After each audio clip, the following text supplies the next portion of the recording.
दुसऱ्या चरणामध्ये सांगतात, ठेविले अनंत तैचेची राहावे. फक्त एक काम करायचं, कसं? चित्ती असू द्यावे समाधान. तुम्ही आम्ही सर्वांच्या पाठांतरातला अभंग आहे हा. कुणी तुम्ही कितीही बघा ऐकला असेल, म्हणला असतील, किंवा पूर्ण अभंग जरी तुम्ही कधी म्हणला नसताल, तरी पण जर कोणी काय म्हटलं, महाराज कसं चाललंय, तर तुम्ही आम्ही सर्वजण सहज म्हणतो, ठेविले अनंत तैसेची राहावी म्हणता ना. अभंग जरी म्हणत नसता, अभंग जरी तुमच्या पाठ नसला, तरी हे वाक्य नक्की तुमचं दुसरं चरण नक्की प्रत्येकाच्या मनात किंवा उच्चारण्यात येतं की तुम्ही कसा आहात, कसं चाललंय, बरं चाललंय का? हा, ठेविले अनंत तैसेची राहावे, चित्ती असू द्यावे समाधान. आता समाधान वेगळं आणि सुख वेगळं, बर का? आम्हाला सर्वांना सुख आहे. तुम्ही आम्ही सर्वजण, काही लोक 2 कोटीच्या बंगल्यामध्ये राहतात, 2 कोटीचा बंगला बांधतात, 2 कोटीच्या बंगल्यामध्ये राहतात, 4 लाखाचा दिवाण घेतात, 50,000ची गादी घेतात, परंतु त्यांना सुखाची झोप लागत नाही. सुख वेगळं आणि समाधान वेगळं. सुख आहे परंतु समाधान नाही.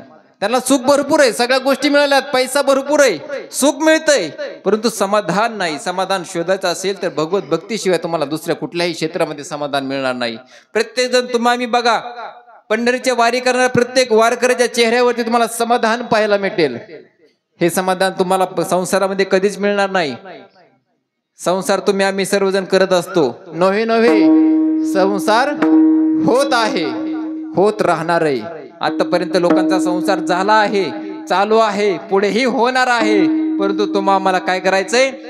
परमार्थ करायचा आहे. परमार्थ करावा लागतो. परमार्थ सहजासहजी होत नाही, त्यासाठी खूप कष्ट घ्यावं लागतात, खूप झिजावं लागतं, रात्रंदिवस अभ्यास करावा लागतो. लहानपणापासून टाळ घेऊन परमार्थामध्ये यावं लागतं, नाचावं लागतं, उड्या माराव्या लागतात. परमार्थात आलं रे आलं की चमक वाढते. बघा, वय भरपूर माणसांचं वय, सर्व टाळकऱ्यांचं वय, चमक बघा किती चेहऱ्यावरती. परमार्थात आलं चमक वाढती, आणि संसारात वय वाढलं की चमका वाढत्यात. पायात चमक, गुडघ्यात चमक, पाठीत चमक, मनक्यात चमक. बरोबर वापा वाजे. परमार्थात वय वाढलं रे वाढलं. बघा सतीश महाराज आमचे किती चमक वाढली. परमार्थात वय वाढलं, चमक वाढती. 25-26 वर्ष वारी त्यांनी चालू केलेली, त्याच्या अगोदरपासून ते परमार्थामध्ये आहेत. म्हणजे परमार्थामध्ये जसं वय वाढेल तशी काय वाढते? चमक वाढते. आणि संसारात वय वाढलं की गुडघ्यात चमक, पाठीत चमक, मनक्यात चमक, सगळ्या चमकाच निघतात. आयुष्याचे चमकाच होऊन जातात. त्यामुळे वय वाढावं, परंतु कशामध्ये वय वाढावं? परमार्थामध्ये वय वाढावं. आणि परमार्थातलं वय वाढलं रे वाढलं, तुमची ख्याती निर्माण होते, नाव निर्माण होतं. बघा, यांचं परमार्थामध्ये दोन्ही पकवाजांचं नाव निर्माण झाले. कर्जत तालुक्यात गेलं किंवा महाराष्ट्रात कुठेही गेलं, मृदुंग रत्न, मृदुंग महामेरू म्हटले की आमचे संजय महाराजांना, पालखी महाराजांचं नाव निघलं जातं. वा खेडचे, आखुनीचे, वा संजय महाराज आहेत ना, वा सुंदर मृदुंग वाजवतात. पालखी महाराज, वा खूपच सुंदर मृदुंग वाजवतात. नाव निघतं संसारामध्ये, नाव तेवढ्या पुरतं निघतं.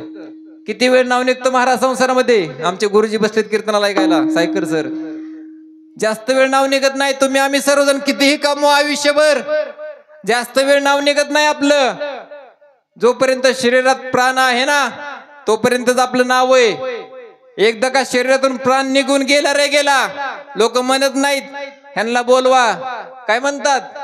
जर दवाखान्यातून जर आपण दवाखान्यात वारलो, निधन झालं, त्यावेळेस त्यांचं नाव संपतं. लोक लगेच चर्चा करतात, अरे बॉडी कधी येणार आहे म्हणतात ना, का म्हणतात नाव घेऊन कधी येणार आहेत म्हणून म्हणतात का? जर एखाद्या व्यक्तीचं नाव मरण पावलं, नाव जर मरण पावल्यानंतर जर लोक जमली, आणि लोक जमल्यानंतर कधी म्हणत नाहीत अरे तो हा माणूस कधी येणार आहे, नाहीत म्हणत. त्यावेळेस काय म्हणतात? अहो ती बॉडी, डेड बॉडी कधी येणार आहे, बॉडी कधी येणार आहे म्हणतात ना.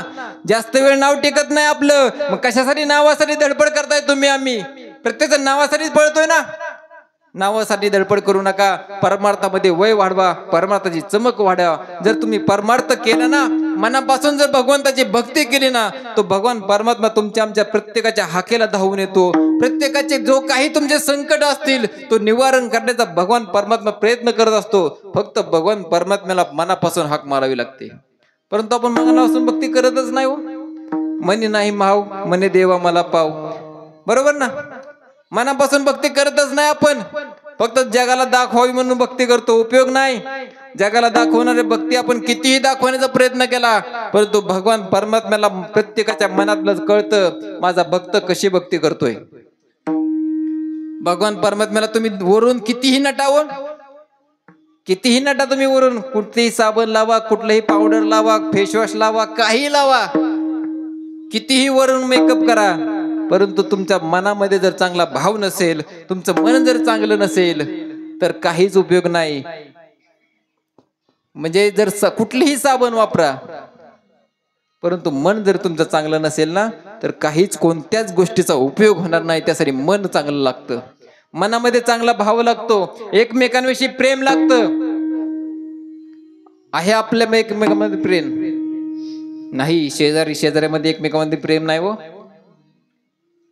आपल्या जर शेजाऱ्याने जर एक बोर घ्यायचं ठरवलं आणि बोर घेताना जर हळूहळू हळूहळू नुसता फुफडा जो गळायला लागला, शेजारचा खुश होतो, वा नुसता फुफडा, नुसता दोरळा चाललाय, ते मनातून गुदगुल्या होतात, वा वा ह्याला पाणी लागलंच नाही पाहिजे, ह्याला पाणी लागलंच नाही पाहिजे. नुसता जोपर्यंत दोरळा चालू आहे ना, अजून एक पार घे, अजून एक पार घ्या, अजून एक पार. आनंदी होतो माणूस, खुश होतो. एक जण असंच माणूस डॉक्टरांकडे गेला, खूप पोटात दुखत होतं. डॉक्टर म्हणले काय झालं, का पोटात दुखतंय तुमच्या, कधीपासून दुखतंय, कवापासून तुमच्या पोटात दुखतंय. अहो काय नाही महाराज, शेजारच्याने ना चांगली मोठी थार गाडी आणली आणि तेव्हापासून माझ्या पोटात दुखतंय. राहील का पोटात दुखायचं. अरे दुसऱ्यांसाठी जळू नका, काय प्रगती करायची स्वतः करा. दुसऱ्यांनी जर चांगली प्रगती केली असेल ना, दुसऱ्यांचं चांगलं करता नाही आलं तरी चालेल, एक ऐकून जा, दुसऱ्यांचं चांगलं करता नाही आलं तरी चालेल, परंतु दुसऱ्यांचं वाईट करण्याचा कधीही प्रयत्न करू नका. विठ्ठल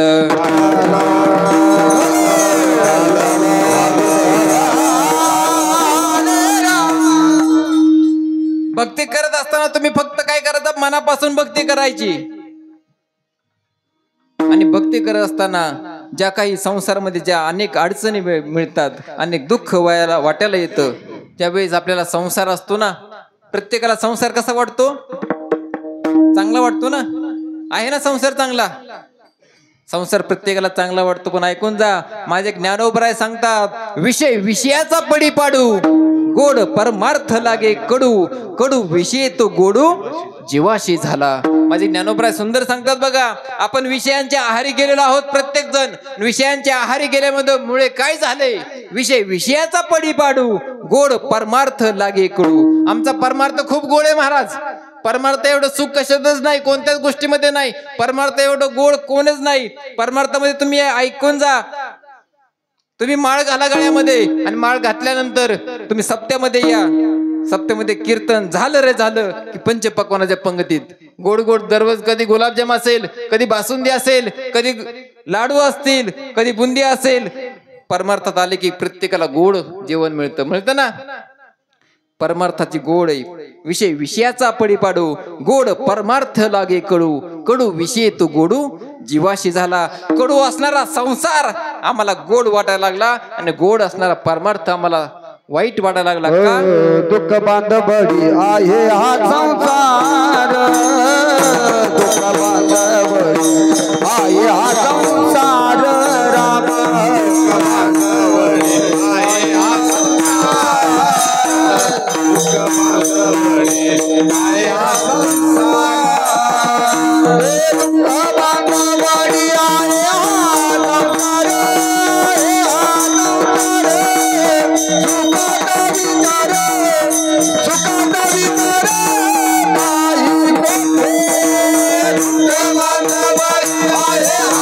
संसार,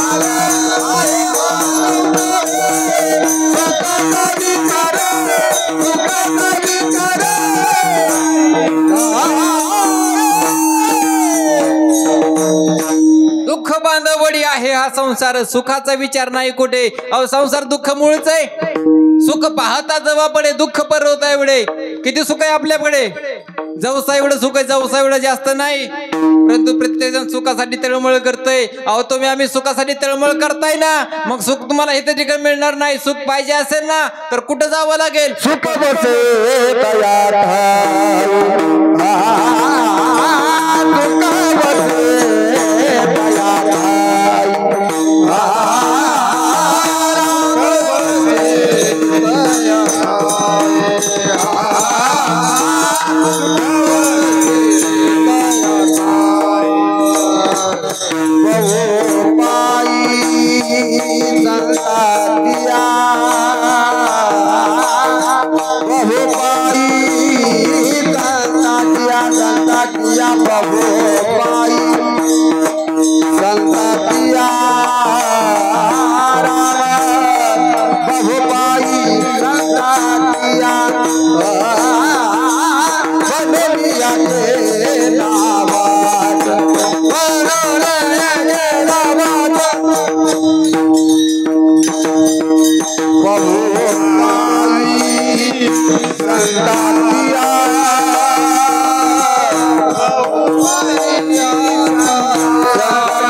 सुख शोधतोय ना, सुख संसारात मिळणार नाही. सुख कुठे मिळेल?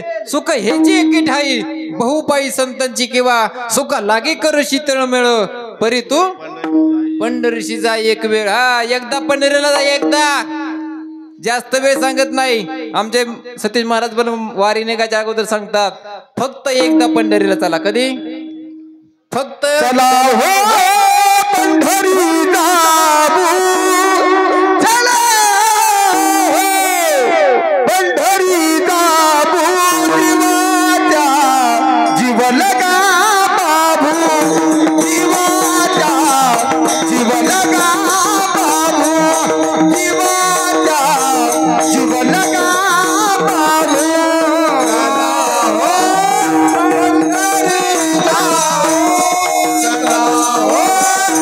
पंढरी जाऊ, जीवाच्या जीव लगा बाबू, जीवाच्या जीव लगा बाबू.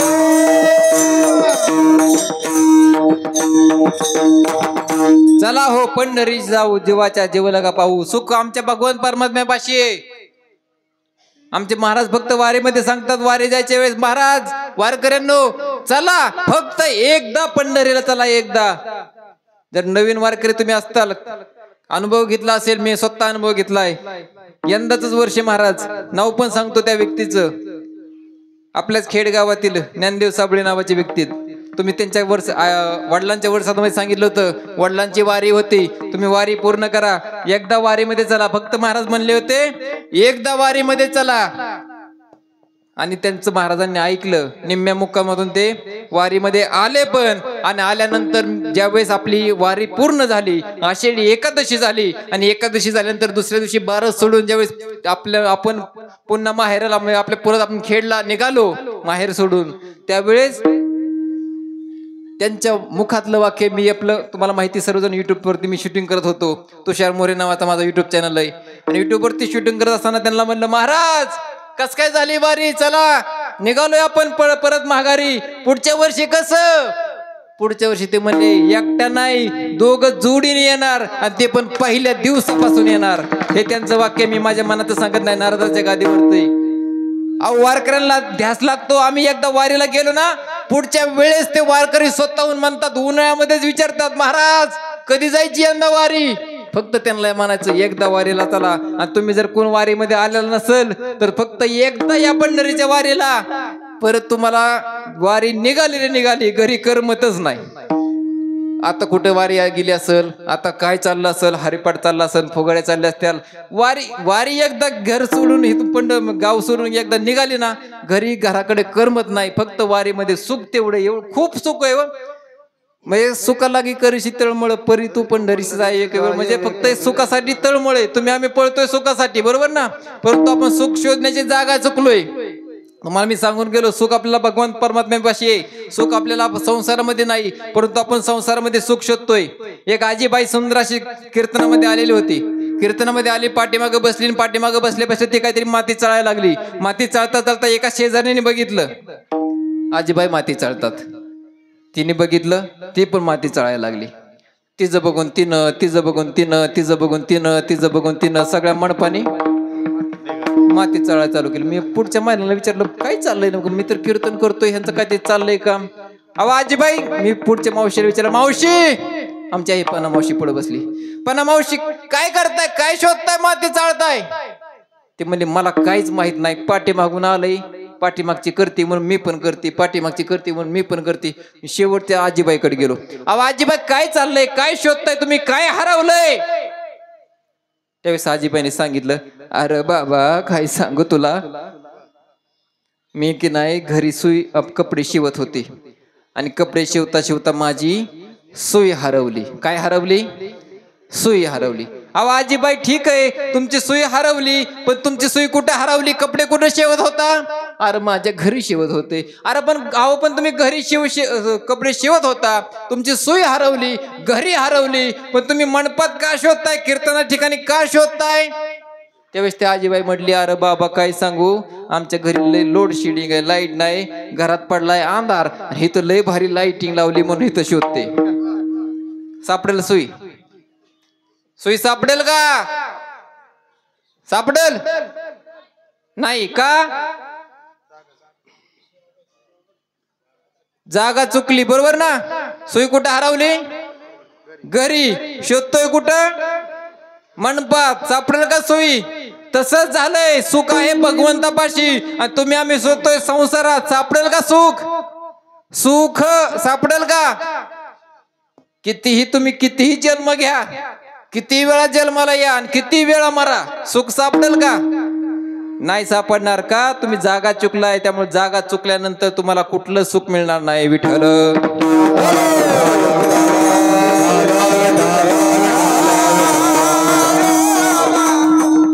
सुखाची जागा तुम्ही शोधण्याची जागा चुकल्यामुळे तुम्हाला सुख मिळणार नाही. त्याचप्रमाणे तुम्ही आम्ही जर चिंता करत राहिलो, जर वाईट मनामध्ये विचार येत राहिले, आपण जर त्रास करून घेऊ राहिलो, चिंता करून लागलो, मग चिंता करत असताना जे आपल्याला नशिबाला भोगायचंय ना, ते भोगल्याशिवाय आपल्याला पर्याय नाही. अभंगाच्या 3ऱ्या चरणात दुःखाची केवळ वाहिल्या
अभंगाच्या 3ऱ्या चरणामध्ये सांगतात, वाहिल्या उद्वेग दुःखची केवळ भोग नेते फळ संचिताचे. वाहिल्या उद्वेग म्हणजे जोपर्यंत तुम्ही चिंता करत असताना वाहिल्या उद्वेग दुःखची केवळ. संसारामध्ये काय?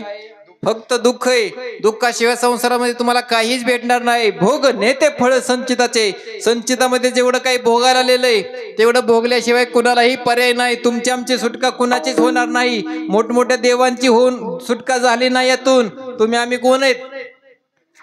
जे आपल्या संचितात लिहिलंय, ललाटीचे लिहिले ते काही न केले पुसे. म्हणजे ललाटीला जे काही लिहिलंय ते काहीच केला पुसणार नाही. त्यामुळे जे काही आपल्याला भोगायचंय ते भोगावंच लागणार आहे. प्रत्येकाच्या जीवनामध्ये दुःख आहे, टेन्शन आहे का नाही? प्रत्येकाच्या जीवनामध्ये दुःख, टेन्शन आहे. लहान मुलांना टेन्शन आहे. गुरुजी परीक्षा घेतात, लय छेड्या देतात, आहे का नाही टेन्शन? थोडं मोठं झालं, नोकरी लागत नाही. प्रत्येकाच्या जीवनामध्ये टेन्शन आहे, दुःख आहे. नोकरी लागली, बायको मिळत नाही, टेन्शन आहे. बायको भेटली, सुनबाई चांगली भेटेल का नाही, सासूला टेन्शन आहे. सुनबाई चांगली भेटली, पुढे ते आपल्याला सांभाळून का नाही, टेन्शन आहे. म्हातारा झालं, घरातून बाहेर काढील का, टेन्शन आहे. प्रत्येकाच्या जीवनामध्ये टेन्शन आहे का नाही महाराज? जर कीर्तनाला बोलवलं, पाकिट व्यवस्थित भरताना का नाही, टेन्शन आहे. प्रत्येकाला टेन्शन आहे. पक्वाच वाजायला गेलं, पक्वा चांगला भेटेल का नाही, फुटका भेटेल, टेन्शन आहे. का चालू कीर्तनात फुटेल टेन्शन आहे का ना टेन्शन? प्रत्येकाच्या जीवनामध्ये टेन्शन आहे. कीर्तनाला गेलं मंडप चांगला असेल का नाही, साऊंड सिस्टीम चांगली असेल का नाही, आहे का नाही महाराज टेन्शन? आमच्या महाराजांना असतं बघा सारखं टेन्शन, साऊंड सिस्टीम कोणाची. प्रत्येकाला टेन्शन आहे. प्रत्येक जो देखे सो दुखिया बाबा. प्रत्येकाच्या जीवनामध्ये दुःख आहे. सुखिया कोई नाही, सुखी कोणच नाही व. प्रत्येकाच्या जीवनामध्ये टेन्शन आहे. आणि जे काही आपल्याला भोगायचंय ना ते भोगावंच लागतं. अहो देवाला भोगावं लागलं, माझ्या भगवान कृष्णाला भोगावं लागलं, माझ्या प्रभू रामचंद्रांना भोगावं लागलं, माझ्या जगद्गुरु तुकोबरायांना भोगावं लागलं, माझ्या माऊलींना भोगावं लागलं, सर्वांना दुःख भोगावं लागलं. अहो जगद्गुरु तुकोबरायांची परिस्थिती कशी होती? 400 एकर जमीन होती, त्यांच्याकडे 400 एकर होतीच होती. जगद्गुरु तुकोबरायांची पत्नी, काय नाव तिचं? आवली प्रेमाने म्हणायचे जिजामाता नाव त्यांचं, जिजामाता. त्यांच्या घरी 3640 एकर ऊस त्या काळी होता. 3644 एकर. किती? 3644 एकर ऊस त्या काळी. आप्पाजी गुळवे नावाचे त्यांचे वडील, त्यांच्याकडे तेवढा ऊस होता. आपल्याकडे 2 एकर, तो पण पेटवल्याशिवाय कारखाना नेत नाही. 3644 एकर सांगतोय 16व्या शतकात. त्यावेळेस एवढा ऊस असणारा, एवढी मोठी संपत्ती. जर जिजामातेचं त्यावेळेस लग्न झालं, त्यावेळेस दुसरी बायको म्हणून जगद्गुरु तुकोबरायांनी होती जिजामाता, दुसरं दिलं होतं. लग्न झाल्यानंतर ज्यावेळेस जगद्गुरु तुकोबरायांच्या घरी जिजामातेला सोडायला येत होते, त्यावेळेस बैलगाडी होती. बैलगाडी आता सारखी थार, जिप्सी, स्कॉर्पिओ, बोलेरो नव्हत्या. बैलगाडीने प्रवास होता त्यावेळेसचा. आणि बैलगाडीने सोडायला गेल्यानंतर ज्यावेळेस बैलगाडीने प्रवास व्हायचा, मी साधं सरळ सोपं सांगतो. बैलाच्या घरात काय, गळ्यात काय असतं? घुंगर, गाठी आपण म्हणतो, गाठी म्हणतो ना. आता आम्ही फक्त बैल कधीतरीच बघतो पोळ्यालाच.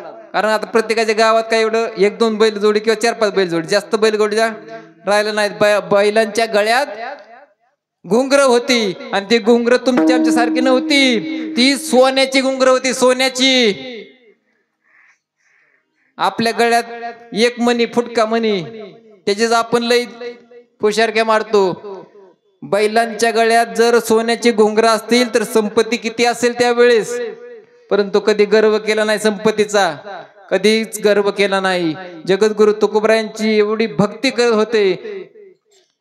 माझ्या जिजामातेने ज्या वेळेस जगद्गुरु तुकोबराय भंडारा डोंगरावरती, भामचंद्र डोंगरावरती भक्ती करण्यासाठी जात, रात्रंदिवस जगद्गुरु तुकोबराय भक्तीमध्ये तल्लीन झाले होते. माझ्या जिजामातेने एवढी भक्ती केली, माझ्या जगद्गुरु तुकोबरायांची एवढी भक्ती केली.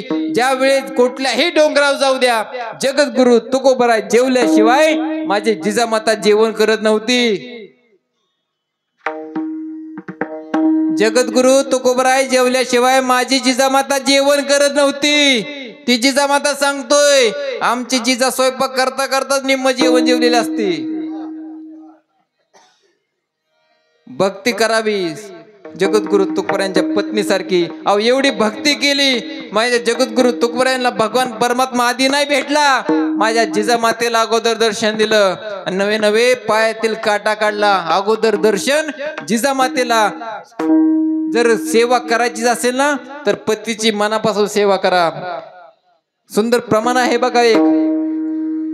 जर पतीची सेवा केली तर तिची सत्ता ही देवावरती असते, साधी सुद्धा नाही सत्ता. तुका म्हणे पतिव्रता, तिची देवावरी सत्ता असते देवावरती. पण कसं असावं? तुका म्हणे पतिव्रता, तिची देवावरती सत्ता. पतिव्रता म्हणजे पतीची सेवा करणारी पत्नी असावी. घरामध्ये सासू सासऱ्यांची सेवा करणारी सूनबाई असावी. घरी सासऱ्याचं धोतर कधी धुतलं नाही, सासूची साडी कधी धुतली नाही. आणि इतर ठिकाणी म्हणतात आम्ही देवाची भक्ती करतो. नाही उपयोग. 4 धामाला गेला तुम्ही, 4 धाम करून आला, उपयोग नाही. घरामध्ये आमचे देव स्वरूप आई वडील आहेत, त्यांच्या चरणावरती नतमस्तक व्हा. कुठल्या देवाला जायची गरज नाही.